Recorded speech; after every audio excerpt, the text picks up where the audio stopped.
Buenos días a todos, soy la doctora Almudena González Brito, profesora de la Universidad de La Laguna, y muchas gracias al Congreso en contextos psicológicos, educativos y de la salud, este Congreso Internacional, donde puedo presentar mi comunicación titulada Control atencional y conectividad funcional electroencefalográfica, un análisis de redes cerebrales corticales involucradas en la audición de música, ruido y silencio.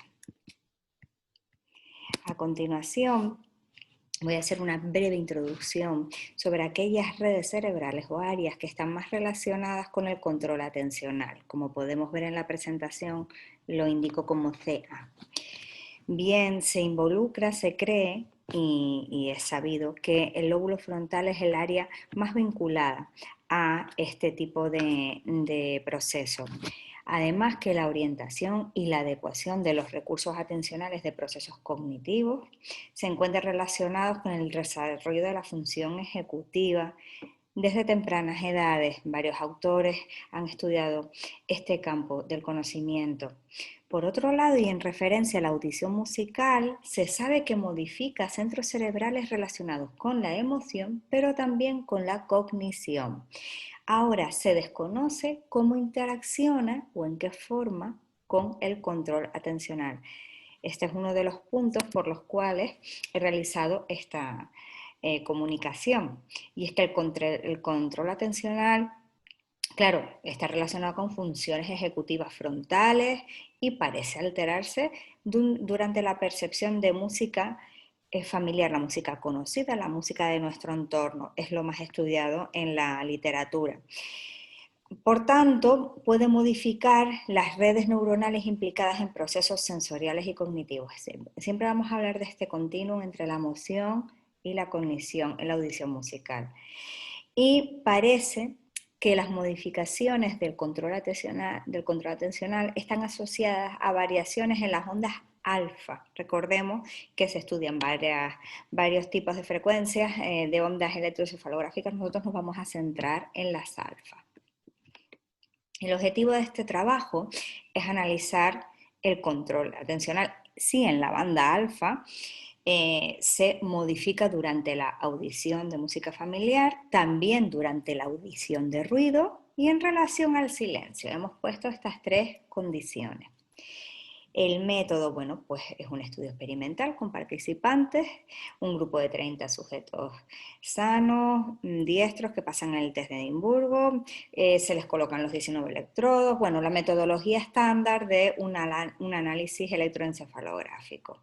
Las audiciones se secuencian aleatoriamente de tal manera que los participantes nunca desconocen lo que van a escuchar.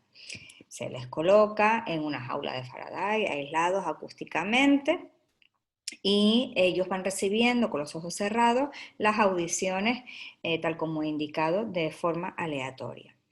Se computa la matriz de conectividad funcional entre las 19 regiones o los electrodos. Utilizamos los electrodos como regiones corticales usando un índice de sincronización de fase y se definió el grafo cortical correspondiente a los 19 nodos o electrodos, tal como hemos indicado, o las 171 aristas o conectividades.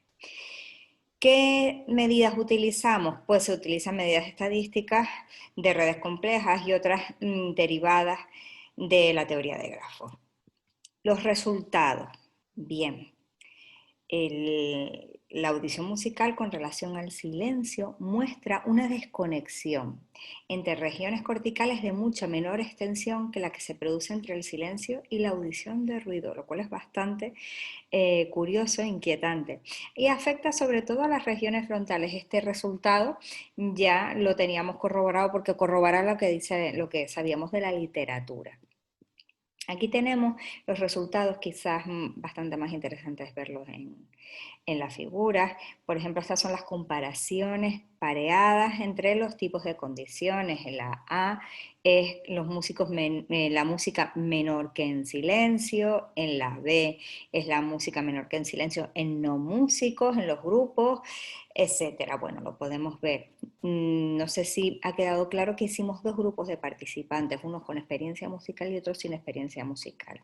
Es importante recalcarlo, porque aquí en los resultados del conectoma, mediante la estadística basada en redes, también denominado NBS, si se puede buscar así en internet, se suele buscar el NBS, nos da estos resultados. Se ven bastante claros hacia simple vista los tipos de conectividad y las diferencias entre grupos. Y sobre todo en estas comparaciones pareadas, ya más interesante quizás es esta otra figura donde podemos ver las zonas, los 19 electrodos, ¿no? Se ven realmente bien, los hemos dividido así. Y es los resultados de la métrica de grafo para el conectoma en la banda alfa.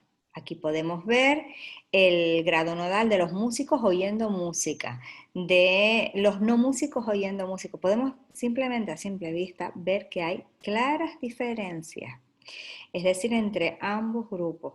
Está claro que el entrenamiento musical, más en músicos, los músicos de nuestros participantes que son entrenados durante largo tiempo, normalmente desde edades tempranas, muestran unas diferencias claras en este tipo de análisis estadístico.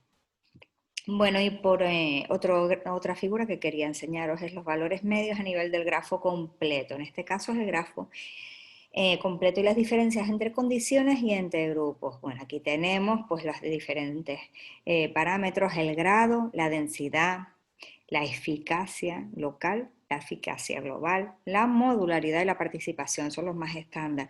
No podemos entrar en explicar qué parámetro influye en qué, porque realmente estaría mucho tiempo y quizás con consultar la literatura, y muchos de vosotros seguro que lo conocéis, pero bueno, en todo caso, creo que con las estrellitas podéis ver las diferencias entre los grupos, entre las condiciones y cómo afecta. Por ejemplo, en eficacia local no aparece significación, sí en la global, que es bastante interesante, hay veces que entre grupos y otras veces que entre condiciones. Es decir, los datos son realmente interesantes, no, tenemos datos significativos. Cuando hacemos un estudio de este tipo, muchas veces desconocemos si va a aparecer una significación y sin embargo sí las hemos encontrado.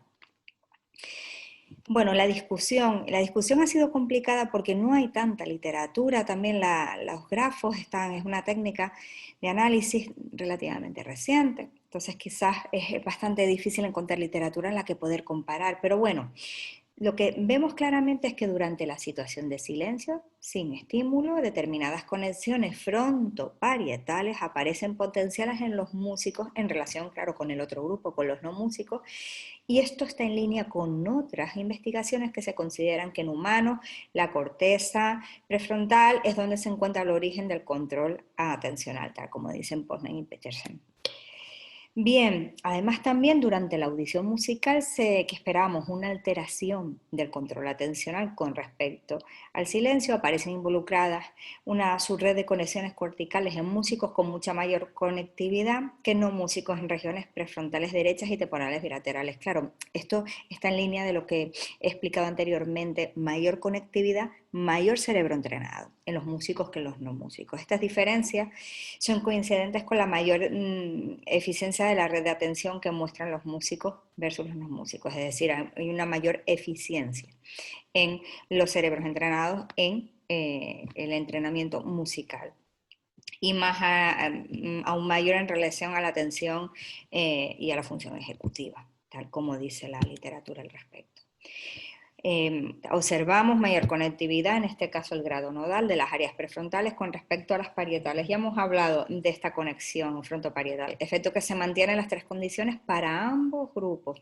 Este resultado apoya la preponderancia del control atencional en el área prefrontal, tal y como ya hemos explicado.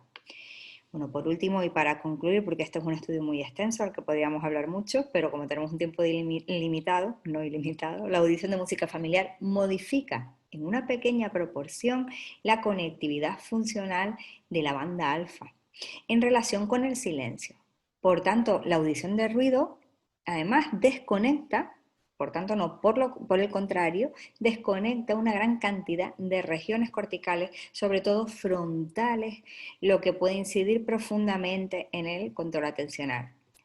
Es este un estudio experimental es el comienzo de, esperamos, otros estudios en este campo que nos parece muy interesante. Muchísimas gracias por vuestra atención.